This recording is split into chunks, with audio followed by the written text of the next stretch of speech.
મિત્રો, વર્તુળનું ક્ષેત્રફળ.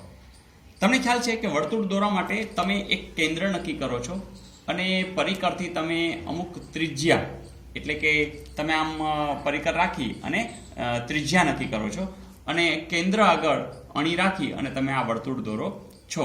તો ત્રિજ્યાનું મહત્વ બહુ છે અને એને અંગ્રેજીમાં રેડિયસ એટલે આર કહેવામાં આવે છે.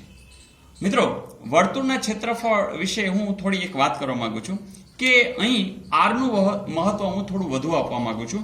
સાથે સાથે એક બીજી પણ વાત કરું છું કે મોરારી બાપુ જ્યારે કથા કરવા બેસે છે ને ત્યારે એક સરસ વાત કરે છે કે જ્યારે રામકથા હું કરું છું ત્યારે હનુમાનજી સૂક્ષ્મ સ્વરૂપે આવીને બિરાજે છે.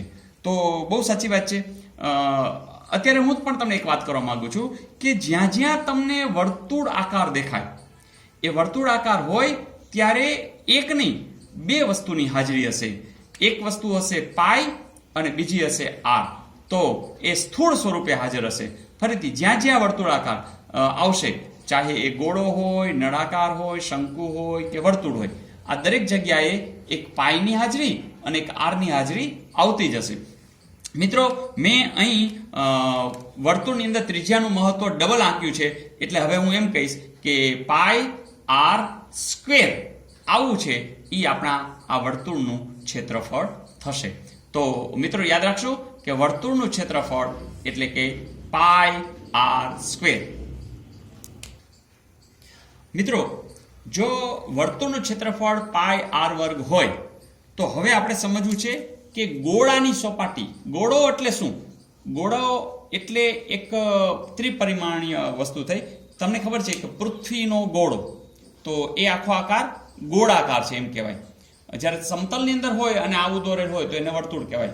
પણ પૃથ્વીનો ગોળો, પછી લખોટી છે, મણકો છે, આપણી પાસે દડો છે, તો એ આકાર કેવો કહેવાશે? ગોળો. અને એને પણ સપાટી તો હોવાની જ છે. તો એનું ક્ષેત્રફળ એટલે શું? મિત્રો, એક કલ્પના ખાલી કરી કે આ છે વર્તુળાકાર, એવું કોઈ એક પુઠ્ઠું કાપી લીધું છે અને એ પુઠ્ઠાને હું આમ જમીન ઉપર રાખી એક ગણું નહીં, બે ગણું નહીં, આમ 4 ગણું સ્પીડમાં જો ફેરવું તો એ આકાર તમને ગોળાકાર જેવો દેખાશે કે નહીં? તો બસ આપણે યાદ રાખી લઈએ કે આવા વર્તુળને આપણે ધારો કે 4 ગણું ફેરવીએ છીએ, તો એક કામ કરો, આમાં જ ચોગડો ગુણી દો. તો અમસ્તુ યાદ રાખવા માટે આપણે આ ટેકનિક યાદ કરશું કે આવું જે નાનકડું પુઠ્ઠું કાપેલું છે એને તમે આ રીતે ફેરવો છો, કેટલા ગણી? સ્પીડે 4 ગણી. તો તમારી પાસે બે સૂત્ર ક્લિયર થઈ ગયા કે વર્તુળનું ક્ષેત્રફળ હોય તો પાઈ આર વર્ગ થાય, પણ જો ગોળાની સપાટીનું ક્ષેત્રફળ કીધું હોય તો 4 ગણું, એટલે કે આનાથી 4 ગણું, એટલે કે 4 પાઈ આર વર્ગ થાય. ફરીથી મિત્રો કે અહીંયા ગોળાની સપાટી જે આખી છે એની 4 પાઈ આર વર્ગ છે, પણ ધારો કે અર્ધગોળો હોય તો અર્ધગોળામાં આપણે બે પ્રકાર પાડી શકીએ, એક નક્કર અને એક પોલો. હવે જો ધારો કે નક્કર એટલે કે આખો લોખંડનો ધારો કે દડા જેવો આકારનો ગોળો છે અને તમે એને કાપો તો નીચેની તો બરોબર અડધી સપાટી થઈ જાય. જે 4 પાઈ આર વર્ગ હોય તો એ અડધી થઈ જાય એટલે 2 પાઈ આર વર્ગ થાય. પણ તમને ઉપરની સાઈડમાં પણ એક વધારાની સપાટી દેખાશે, કારણ કે નક્કર ગોળો છે, લોખંડનો બનેલો છે, ઉપર પણ સપાટી હશે. એને તમે આમ તમારી દિશામાં આમ કરશો તો એનો આકાર તો આવો જ હશે, આવો હશે, કારણ કે આ તો ગોળો છે પણ એનો આકાર વર્તુળ હશે. એટલે આ આકાર આના જેવો જ હશે અને આ છે એ આનાથી અડધો હશે, એટલે કે 2 પાઈ આર વર્ગ હશે. એટલે આટલો ભાગ કોણ હશે? 2 પાઈ આર વર્ગ. અને આ જે આકાર છે એ તમારી સામે ધરશો એટલે એ તો વર્તુળાકાર હશે. એટલે એ સપાટીનું તો તમે જાણો જ છો કેટલું છે? પાઈ આર વર્ગ. એટલે કે અર્ધ ગોળો જો તમે નક્કર લેશો અને એની તમામ સપાટી, એટલે કે જે વર્તુળાકાર છે એ ઉપરનું એ અને ગોળાની જે બીજી સાઈડ છે આ સાઈડ, એનું પણ તમે ક્ષેત્રફળ જો તમામ ક્ષેત્રફળ લેવા જશો તો એ નક્કરની અંદર પાઈ આર વર્ગ અને 2 પાઈ આર વર્ગ એનો સરવાળો, એટલે કે 3 પાઈ આર વર્ગ થશે.